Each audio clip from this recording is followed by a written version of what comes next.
नमस्कार, news India देख रहे हैं आप। मैं हूं आपके साथ नीतू गुप्ता। शुरुआत करेंगे साउथ साइड की खबरों की। 2024 के लोकसभा चुनाव के लिए भारतीय जनता पार्टी की तरफ से तैयारियां तेज कर दी गई हैं। बीजेपी अध्यक्ष जेपी नड्डा ने पार्टी के रणनीतियों और अन्य महत्वपूर्ण मुद्दों पर चर्चा के लिए हैदराबाद में दक्षिण के राज्यों के नेताओं के साथ बैठक की। बैठक में केरल, तमिलनाडु, पुडुचेरी, कर्नाटक, तेलंगाना, आंध्र प्रदेश, महाराष्ट्र, गोवा, अंडमान और लक्षद्वीप के नेता मौजूद रहे। ये बैठक तेलंगाना में इस साल के अंत में होने वाले विधानसभा चुनाव से पहले हुआ। हैदराबाद में बीजेपी तेलंगाना मुख्यालय में आयोजित क्षेत्रीय सलाहकार बैठक में पार्टी महासचिव बीएल संतोष, वरिष्ठ नेताओं के साथ साथ पार्टी के सांसद और विधायक और राज्य इकाई के अध्यक्षों सहित अन्य लोग शामिल रहे। बता दें, बैठक में अध्यक्ष जेपी नड्डा ने पार्टी के नवनिर्वाचित प्रदेश अध्यक्ष केंद्रीय मंत्री जी किशन रेड्डी को सम्मानित किया।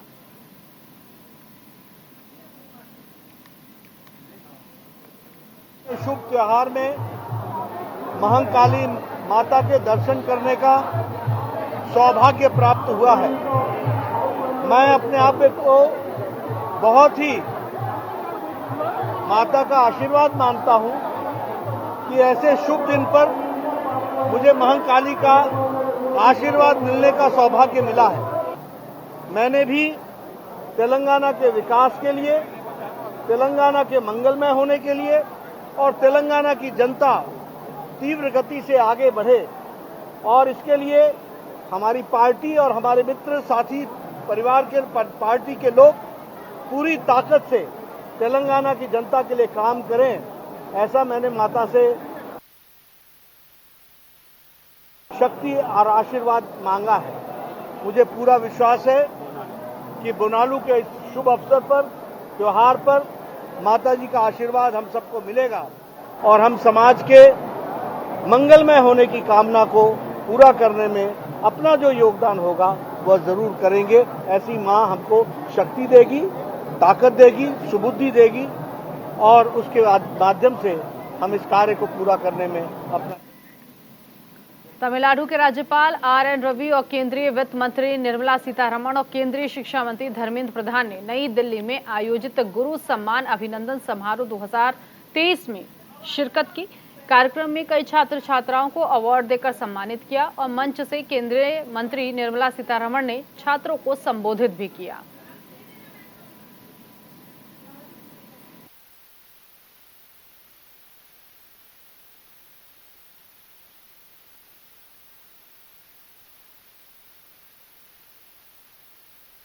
आप सब सौभाग्यशाली हो।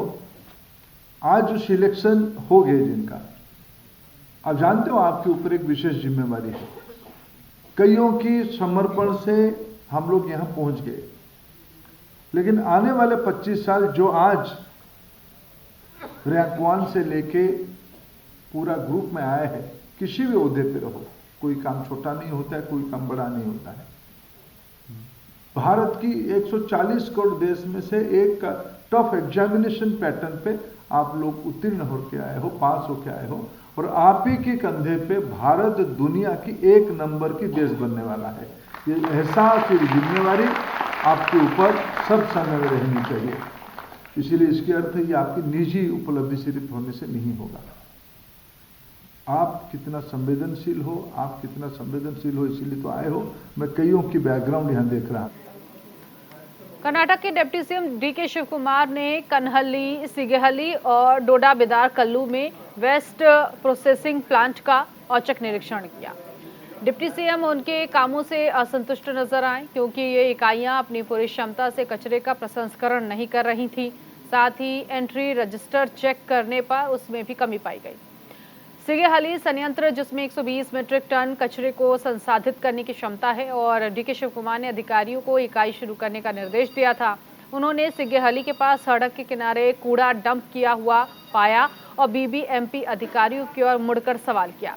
देखने वाली बात यह है कि बेंगलुरु जैसे शहर में इस तरह की अवैध डंपिंग हो रही है, इसके लिए किसे जिम्मेदार ठहराया जाना चाहिए। उन्होंने कहा, बेंगलुरु से निकलने वाला कचरा दिन ब दिन बढ़ता जा रहा है और इसे वैज्ञानिक तरीके से संभालने के उपाय किए जाएंगे।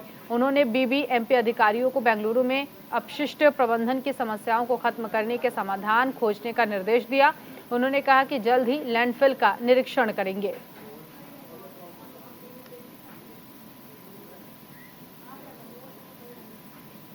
आंध्र प्रदेश के कडापा में ओबरॉय होटल के निर्माण के लिए शिलान्यास समारोह के बाद आंध्र प्रदेश के मुख्यमंत्री ने पुलिवेंदुला नगरपालिका कार्यालय का उद्घाटन किया। सीएम वाईएस जगन मोहन रेड्डी ने नगरपालिका कार्यालय और इसके कामकाज से संबंधित कई मामलों पर चर्चा करने के लिए पार्षदों के साथ बैठक की। वहीं सीएम वाईएस जगन मोहन रेड्डी ने 3 दिवसीय कडप्पा दौरे के तहत पुलिवेंदुला में अलग अलग कार्यक्रमों में हिस्सा लिया।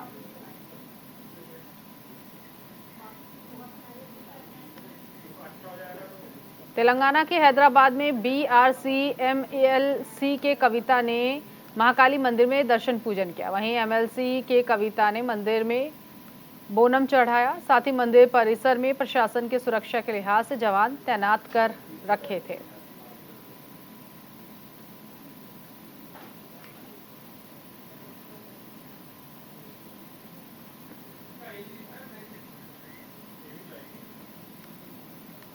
कर्नाटक के हम्पी में मंत्री प्रियांक खड़गे ने बेलगावी में जैन मुनि की हत्या मामले में बीजेपी पर बड़ा आरोप लगाया। उन्होंने कहा कि जैन मुनि की हत्या के मामले को बीजेपी सांप्रदायिक बनाना चाहती है। बता दें, जैन भिक्षु आचार्य काम कुमार नंदी महाराज की बेलगावी जिले में हत्या कर दी गई।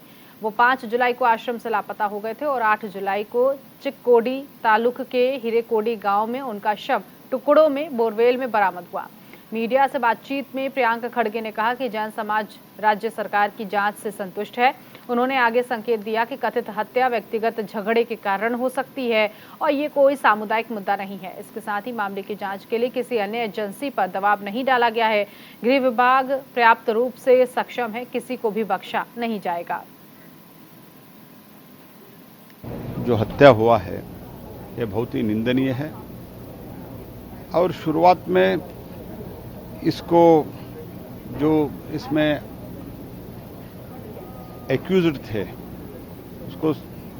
उसका नाम भी बाहर नहीं ले आया। लोगों को शक आया कि तो जो हत्यारे हैं उनको संरक्षण देने का भी काम हो रहा है।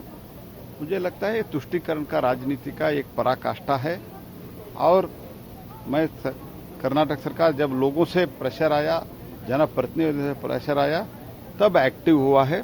ये बहुत गलत है और सभी जो जैन साधु सन्यासी है जो पैदल चलते हैं, सारे देश विदेश में जो पैदल चलते हैं उन लोगों को पूरा संरक्षण, और जब भी वो कई से जगह से गुजरते हैं उधर अगर कुछ व्यवस्था उनके धार्मिक स्थल वगैरह नहीं है तो सरकारी बंगलों में करने का व्यवस्था करना चाहिए, संरक्षण देना चाहिए। इसमें जो हत्या की है तो उनको एकदम कड़ी से कड़ी एक शिक्षा मीन्स पनिशमेंट देना चाहिए।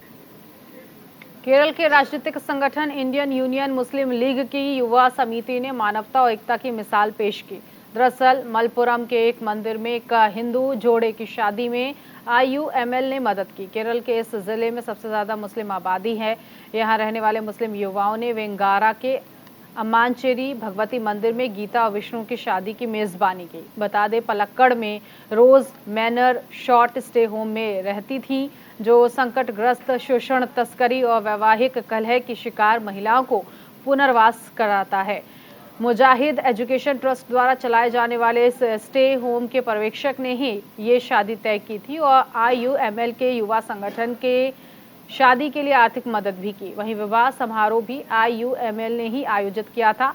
IUML केरल में लंबे वक्त से कांग्रेस की सहयोगी रही है और समारोह में कम्युनिस्ट पार्टी और कांग्रेस के कई वरिष्ठ नेता शामिल हुए। इसके साथ ही IUML के नेता PK कुन्हालीकुट्टी और राज्य अध्यक्ष सैयद सादिक अली शिहाब थंगल भी समारोह में मौजूद रहे।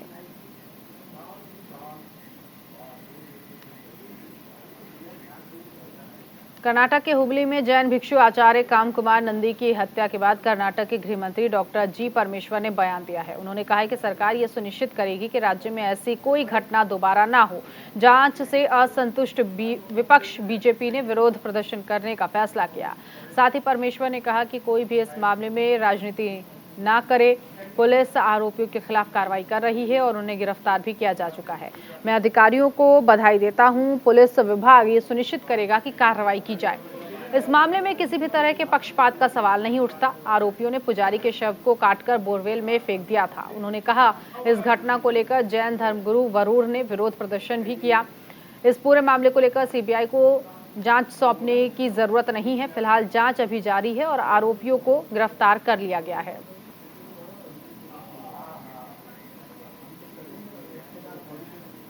तिरुवनंतपुरम में विझिन जाम में एक कुएं के अंदर फंसे एक निर्माण श्रमिक महाराजन का शव लगभग 48 घंटे तक चले एक गहन बचाव अभियान के बाद बाहर निकाला गया। दरअसल वेंगनूर के मूल निवासी महाराजन 90 फीट गहरे कुएं के अंदर छल्ले खड़ा करने की कोशिश करते वक्त गिर गया।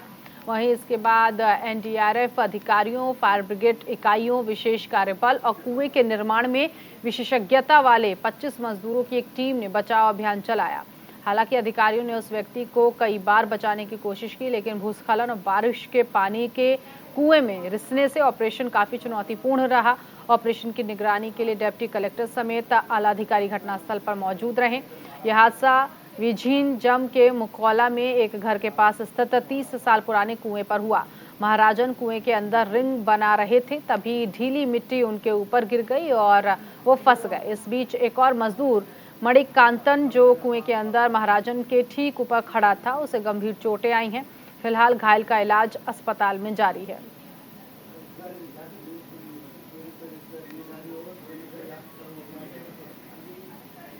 कर्नाटक के उडुपी जिले में NH 66 पर संथेकट्टे जंक्शन के पास फिर से भूस्खलन हुआ। भारी बारिश और तेज हवाओं के बाद भूस्खलन से आसपास के लोगों में हड़कंप मच गया। बता दें, जमीन दरकने के बाद लोगों को आने जाने में परेशानी होने लगी। फिलहाल प्रशासन ने भूस्खलन वाली जगह को सील कर दिया है और मरम्मत कार्य शुरू कर दिया है।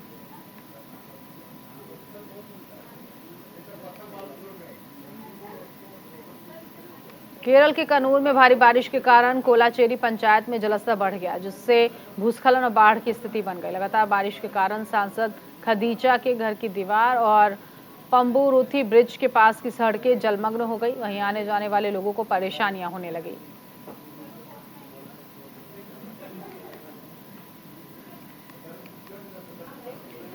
श्रीलंकाई नौसेना ने डेल्फट द्वीप जाफना के पास द्वीप राष्ट्र के जल क्षेत्र में कथित तौर पर मछली पकड़ने के आरोप में 17 साल के लड़के सहित रामेश्वरम के 15 भारतीय मछुआरों को गिरफ्तार किया।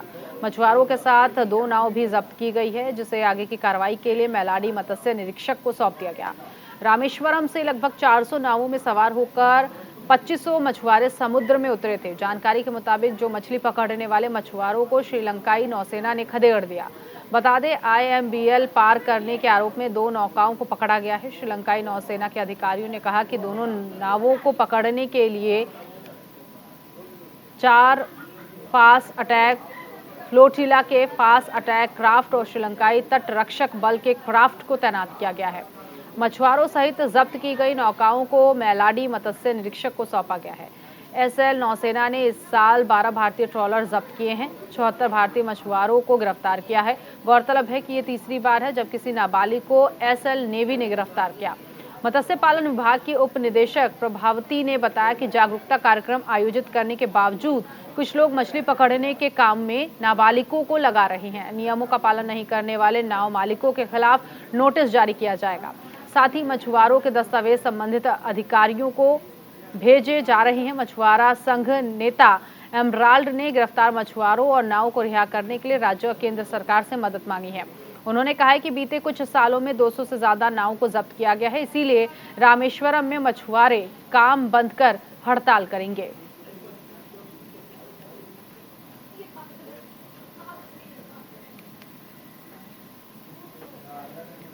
TSNAB ने HNU और बंजारा हिल्स पुलिस के साथ मिलकर 3 अंतर्राष्ट्रीय और स्थानीय तस्करों को गिरफ्तार किया है। बरामद चीजों में कोकीन और MDMA सहित नशीली दवाएं थीं। पुलिस ने उनके पास से 100 ग्राम कोकीन, 300 ग्राम MDMA और कुल 1 करोड़ रुपए के 5 सेल फोन जब्त किए हैं। पुलिस के मुताबिक 2011 में आरोपी एग्बोवो मैक्सवेल ननाबुसी क्वेकू एसुमन क्वामे मेडिकल वीजा पर भारत के मुंबई आया था। बता दें, आरोपी ओकेके चिगोजी ब्लेसिंग 2012 में बिजनेस वीजा पर मुंबई आया और तमिलनाडु राज्य के त्रिपुरा चला गया। वहीं 2022 में वो बेंगलुरु आया और आरोपी एग्बोवो मैक्सवेल ननाबुसी के साथ रहा और एक अन्य आरोपी इकेम ऑस्टिन ओबाका किंग्सले जॉन 2021 में छात्र वीजा पर भारत आया और बेंगलुरु में उसने शरण ली। इसके अलावा मामले में आगे की जांच के लिए जब्त किया गया सामान बंजारा हिल्स पुलिस को सौंप दिया गया है।